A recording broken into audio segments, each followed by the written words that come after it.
எங்கள் அம்மா எனக்கிட்ட சொல்லாத ஏதாகிலும் ஒரு காரியம் இல்லை, அவங்க கடந்து போகிற ஏதோ ஒரு காரியத்துக்கு நான் வந்து ஒரு பதில் சொல்லணும் அப்படின்னு சொல்லி நீங்கள் அதை ப்ரே பண்ணணும்.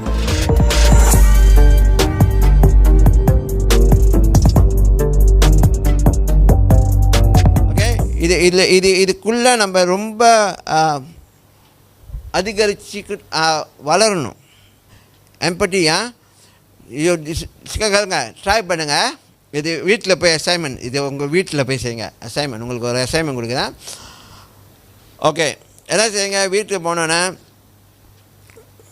வீட்டில் நீங்கள் யார் உங்களுக்கு வீட்டில் உள்ளவங்களோட தேவை தெரியும் தானே, ஆனால் விட்டுருங்க. நீங்கள் அந்நிய பாஷையில் பேசிக்கிட்டே இருங்க. சொல்லுங்கள், நான் அம்மா பற்றி என்னாச்சும் சொல்லணும், எங்கள் அம்மா பற்றி நான் என்னாச்சும் சொல்லணும். ஓகே, ஆவியானவர் இதில் வந்து பரிசுத்த ஆவியை வந்து எனக்கு உதவி செய்யணும். ஓகே, ஸோ நீங்கள் சொல்லணும், father, in the name of Jesus, help me to speak in tongue, help me to speak into different tongues, okay, so that I can discern something about my mother. எங்கள் அம்மா எனக்கிட்ட சொல்லாத ஏதாகிலும் ஒரு காரியம் இல்லை, அவங்க கடந்து போகிற ஏதோ ஒரு காரியத்துக்கு நான் வந்து ஒரு பதில் சொல்லணும் அப்படின்னு சொல்லி நீங்கள் அதை ப்ரே பண்ணணும். அப்போ என்ன சொன்னால், அந்த சின்ன ப்ரேயர் செஞ்சுட்டு அந்நிய பாஷையில் பேசிக்கிட்டே இருந்து அப்போ உங்கள் ஃபோக்கஸ் வந்து என்ன, உங்கள் மாதரை பேஸ் பண்ணி தான் நீங்கள் ப்ரே பண்ண போகிறீங்க. எங்கள் அம்மா குறித்து தான் நான் அந்நிய பாஷையில் பேச போகிறேன். அப்போ பேசிக்கிட்டே இருக்கும்போது டக்குன்னு உங்களுக்குள்ளே ஒரு வார்த்தை வரும், இந்த வார்த்தையை போய் அம்மாட்ட சொல்லுன்னு. அது சொல்லும்போது அவங்க ஆச்சரியப்படுவாங்க. இல்லை, அவங்க கடந்து போன ஒரு காரியம் வந்து அவங்கள ரொம்ப டவுன் ஆக்கியிருக்கும்.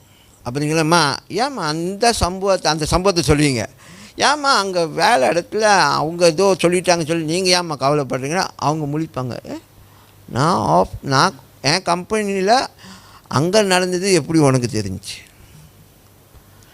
ஸோ இதை வீட்டில் போய் ப்ராக்டிஸ் பண்ணுங்கள். அதான் இதை சொன்னேன், இப்போ சொன்னல, மற்றவங்களுடைய உணர்வு, மற்றவங்களுடைய அனுபவங்கள், ஓகே, இதெல்லாம் வந்து பரிசுத்த ஆவி மூலமாக நம்ம தெரிஞ்சு கொள்ள முடியும். ஆமென். எப்படி இருக்கு, ஒருத்தவங்களோட உணர்வு, ஒருத்தவங்களுடைய அனுபவம், ஒருத்தவங்களுடைய உணர்ச்சிகள், இதெல்லாம் அவங்க எப்படி அவங்க வாழ்க்கையில் ஒவ்வொரு பகுதியில் போனாங்களோ அதெல்லாம் வந்து நீங்கள் பேச முடியும். இதை பேசும்பொழுது பதில் உண்டாகும், அதில் அவங்களுக்கு விடுதலை உண்டாகும், சுகம் உண்டாகும், அவங்க அடுத்த கட்டத்துக்கு போவாங்க. ஆமென். ஸோ இந்த ஒரு ஆவி உலகத்துடைய காரியம் வந்து ரொம்ப ரொம்ப பெருசு, இன்னும் நிறையா இருக்குது நம்ம படிக்க. ஓகே.